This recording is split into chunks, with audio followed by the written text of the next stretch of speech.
Listen, can you hear it? The forest is whispering your name, rustling through ancient trunks and soft moss, calling you to step into a world where every breath is a dialogue with the earth. Imagine living by the rhythm of the trees, the fire, the tools you craft with your own hands, feeling the pulse of a cycle that has sustained humanity long before any city ever rose. Three ancient skills-conscious gathering, the art of fire, and shaping tools from raw nature are the keys to thriving, not merely surviving, in this wild sanctuary. I'm your guide from Untamed Heritage, and over the next 23 minutes we'll walk together through the forest's legacy, learning how to read its signs, tame its flame, and fashion the implements that let us live within its endless cycle. If that spark of curiosity just lit up, give this video a quick thumbs up. Your like helps the forest's voice travel farther. Why do we call this channel Untamed Heritage? Because we believe modern life has drifted far from the primal knowledge that once bound us to the land. Our mission is to reconnect people with the wisdom of ancestors, to show that the skills of the past are not relics but living tools for a balanced future. By the end of this journey, you'll be able to identify 5 edible or medicinal plants safely, light a fire using only friction, and craft 3 functional tools from raw forest material, all while understanding how these practices fit into the seasonal rhythm of the woods. Every skill is a conversation with the land. The more we listen, the richer the dialogue. First, let's talk about the mindset of a conscious gatherer. The forest is a library of living pages, each plant a chapter waiting to be read. Before you even pick a leaf, you must observe, respect, and map a foraging zone. Walk slowly, feel the texture of the soil, notice the way light filters through the canopy, and listen for the subtle sounds of insects and birds. This quiet attention tells you which areas are thriving and which are fragile, guiding you to harvest responsibly. We'll start with 5 beginner-friendly species that are abundant in many temperate woods. Wild strawberries hide low to the ground, their tiny red jewels peeking through leaf litter. Look for their trifoliate leaves and the sweet scent that rises when you crush a berry. Nettles, though prickly, are nutritional powerhouses. Their serrated leaves turn a deep green in spring and can be harvested before they flower.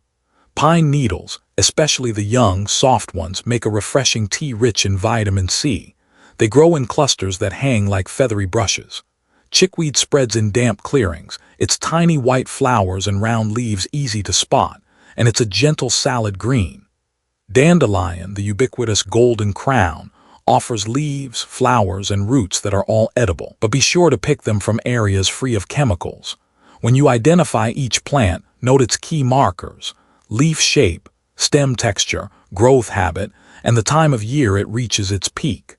This knowledge builds a mental map that lets you move through the woods with confidence and respect. Sustainable harvest techniques are essential if we are to keep the forest giving. The principle is simple. Leave enough of the plant behind to ensure it can regrow and continue its role in the ecosystem.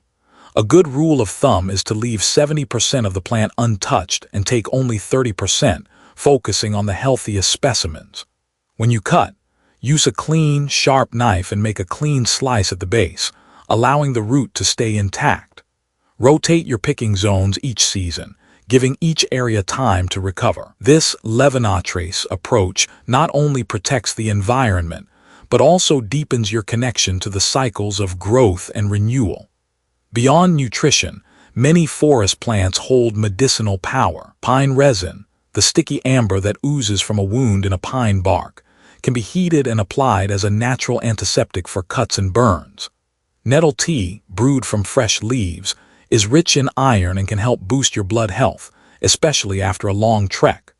Willow bark, when chewed or steeped, releases salicin, a natural precursor to aspirin, offering relief from aches and fevers. These simple remedies remind us that the forest is a pharmacy waiting to be explored, provided we approach it with reverence and knowledge. Processing your harvest on site keeps the experience authentic and ensures the food stays fresh. After gathering, gently shake off debris, rinse the plants in a clear stream if one is nearby, and pat them dry on a clean bark surface.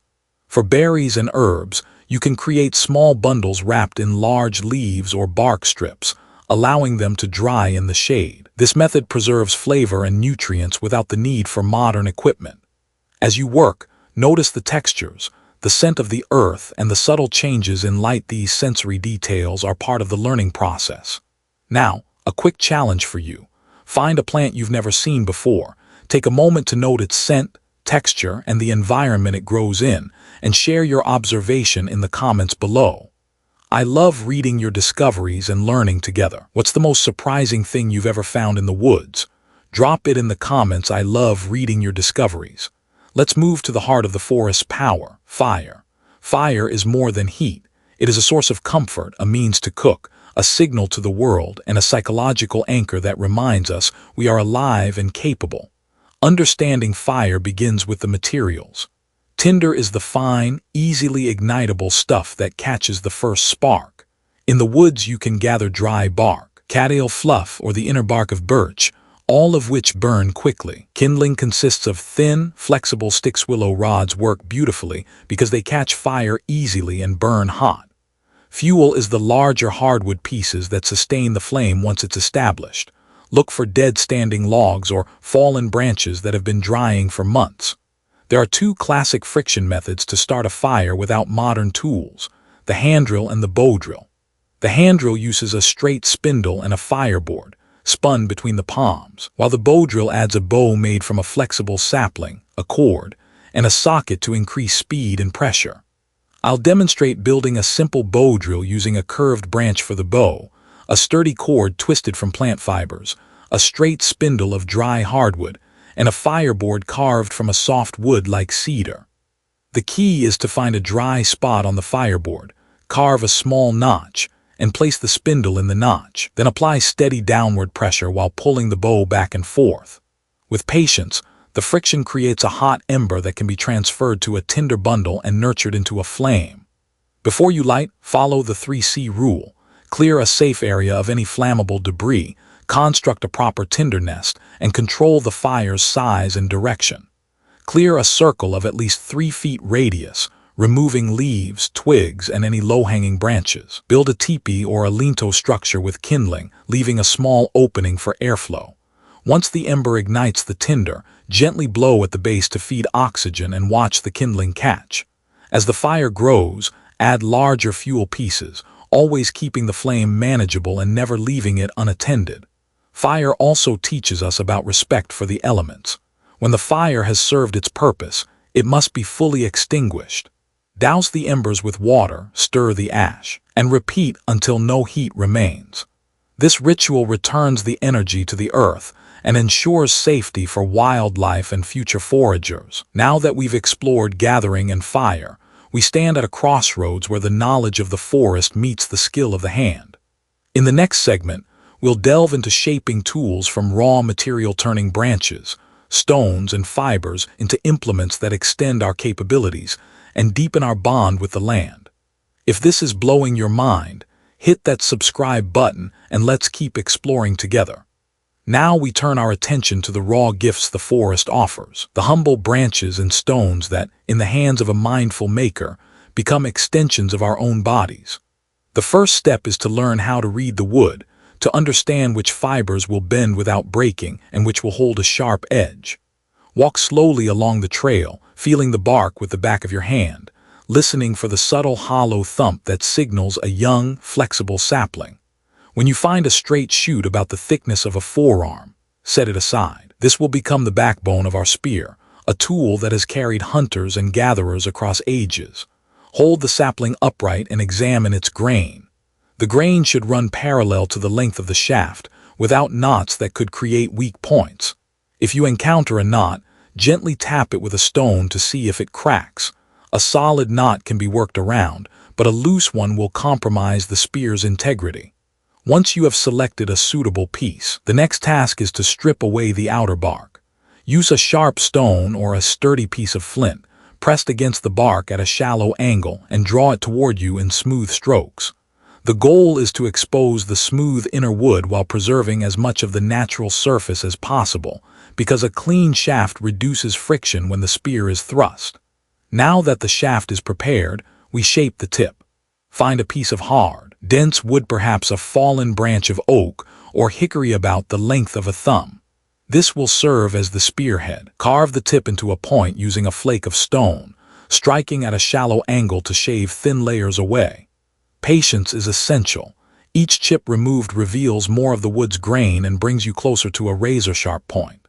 As you work, periodically test the edge by lightly grazing it against a leaf. A clean slice indicates you are on the right track. When the point is sufficiently sharp, secure it to the shaft using a natural cord made from inner bark fibers. To create the cord, strip long strips of bark from a flexible tree, such as a willow, and twist them together, rolling the fibers between your palms until they bind tightly.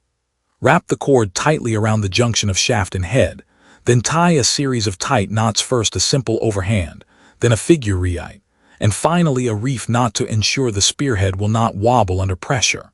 With the spear assembled, we move on to a more complex tool, a stone axe. The axe begins with a suitable stone, one that fractures predictably and holds a sharp edge. Look for a piece of flint, chert, or quartzite that feels heavy in your hand and has a natural flat surface.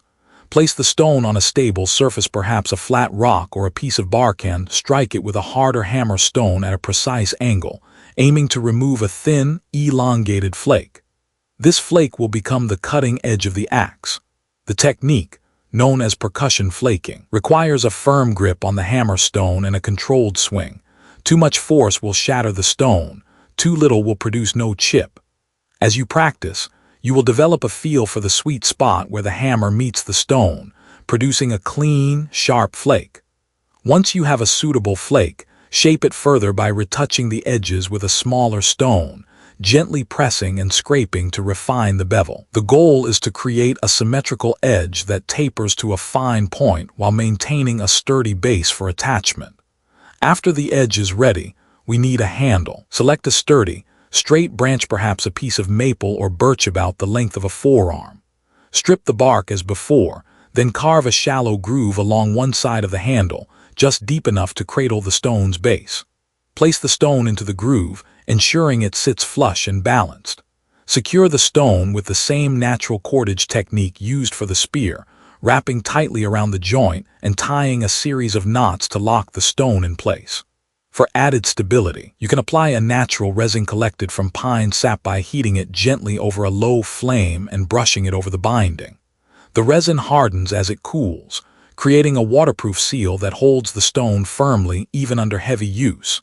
Now that we have a spear and an axe, let us explore the art of making cordage, a skill that underpins every tool we craft. The strongest cords come from the inner bark of trees such as basswood, cedar, or linden. To harvest the bark, locate a young branch and make a shallow incision with a sharp stone, being careful not to cut too deep into the cambium layer. Gently peel back the bark, pulling it away in long, continuous strips. The inner bark will be soft and pliable, perfect for twisting. Lay the strips out flat, then begin to twist them together, rolling them between your palms to tighten the fibers. As the cord thickens, you can braid 3 or more strands together, creating a rope that can bear significant weight. Test the strength by pulling on the cord. It should feel firm yet have a slight give. This cord will be essential not only for binding tools but also for building shelters, creating snares, and securing food caches. With cordage in hand, we can now fashion a simple bow, a tool that transforms raw energy into kinetic force. Choose a flexible sapling, perhaps from a young yew or hazel, about the length of a grown adult's arm. The sapling should have a slight natural curve, which will become the bow's bend. Strip the bark, then gently heat the wood over a low flame, moving the flame back and forth to avoid scorching. The heat makes the fibers more pliable, allowing you to shape the bow without cracking. While the wood is still warm, bend it slowly, applying gentle pressure until it reaches the desired curvature.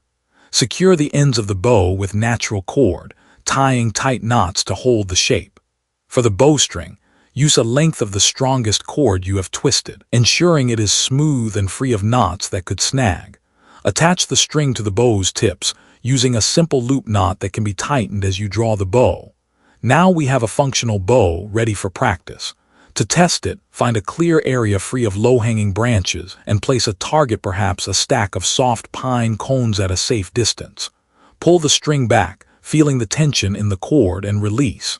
The arrow, a straight shaft of lightweight wood with a feathered fletching made from bird feathers, will fly toward the target. Adjust the draw length and aim as needed, learning how the bow's tension and the arrow's weight affect trajectory. This practice not only hones your skill but also deepens your connection to the rhythm of the forest, as each shot echoes the ancient dance between hunter and prey. Beyond weapons, the tools we craft can also serve to build shelter, a vital component of thriving in the wild. Begin by selecting a natural clearing, preferably on a slight rise to avoid moisture pooling. Gather a framework of sturdy branches, arranging them in a teepee shape with the apex pointing upward. Secure the joints using the cordage you have prepared, tying each intersection tightly. Once the frame stands, weave smaller flexible branches, often called wattle, through the gaps, creating a lattice that will hold the thatch. For the thatch, collect long, dry grasses, reeds, or bark strips, layering them from the bottom up, overlapping each layer like shingles on a roof. As you work, ensure the thatch slopes away from the center, allowing rainwater to run off. When the shelter is complete, line the floor with a thick layer of leaves and moss, providing insulation against the cold ground. Light a small fire in a safe pit at the base of the shelter, using the fire-starting techniques you have mastered, and enjoy the warmth that radiates through the woven walls. All of these skills, gathering, fire, tool-making, cordage, bowcraft, shelter, are threads that weave together a tapestry of self-reliance.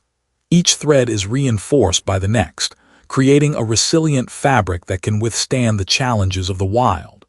As you practice, you will notice how the forest begins to speak more clearly, offering subtle cues that guide your actions. A rustle in the underbrush may signal a hidden berry patch. The scent of pine resin can indicate a nearby source of natural glue. The pattern of moss growth can reveal the direction of water flow.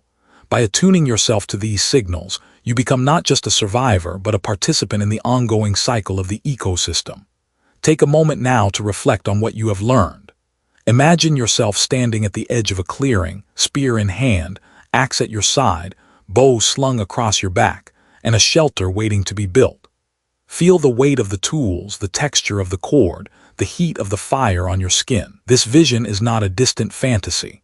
It is a reachable reality for anyone willing to invest time and respect into the process. If this vision resonates with you, share your thoughts in the comments below. What tool are you most excited to try first?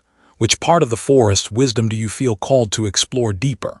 As we draw this segment to a close, remember that mastery comes not from a single lesson but from repeated, mindful practice.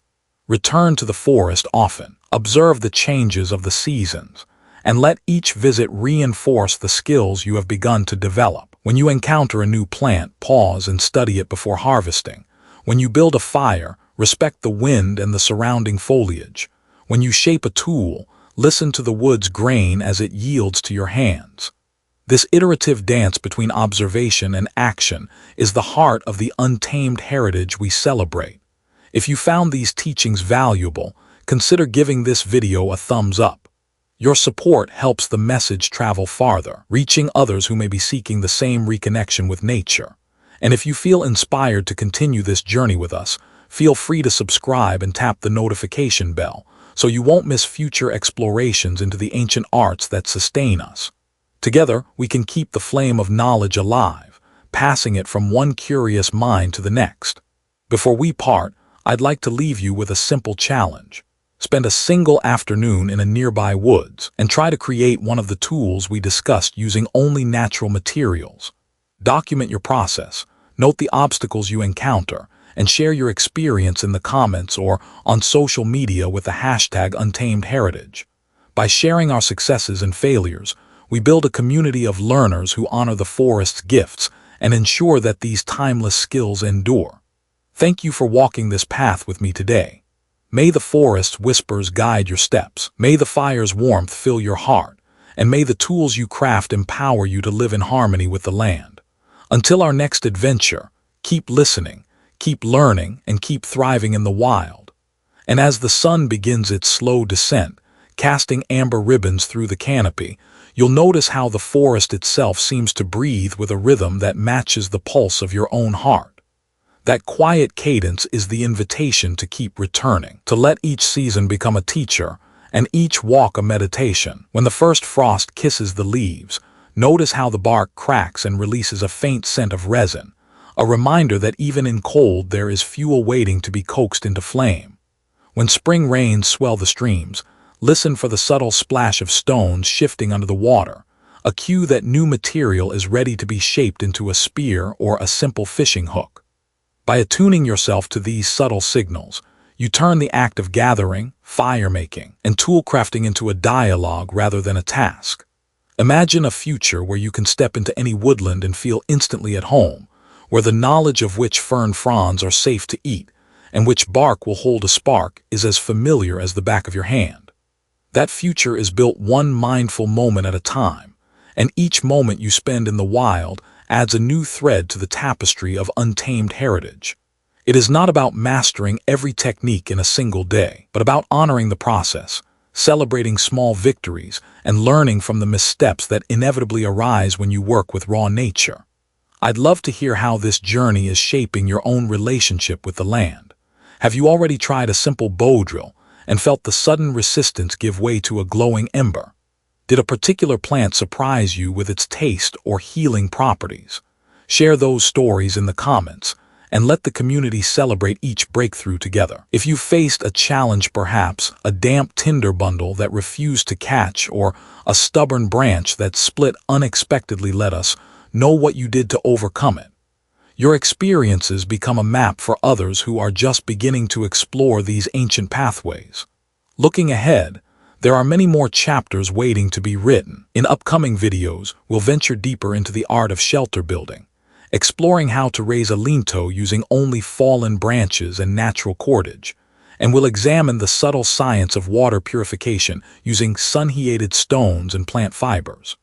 We'll also travel to different biomes, from pine-covered highlands to moss-laden lowland forests, to discover how each environment offers its own unique set of tools and teachings. If any of those topics spark curiosity, let me know which one you'd like to see first, and I'll weave it into the next adventure.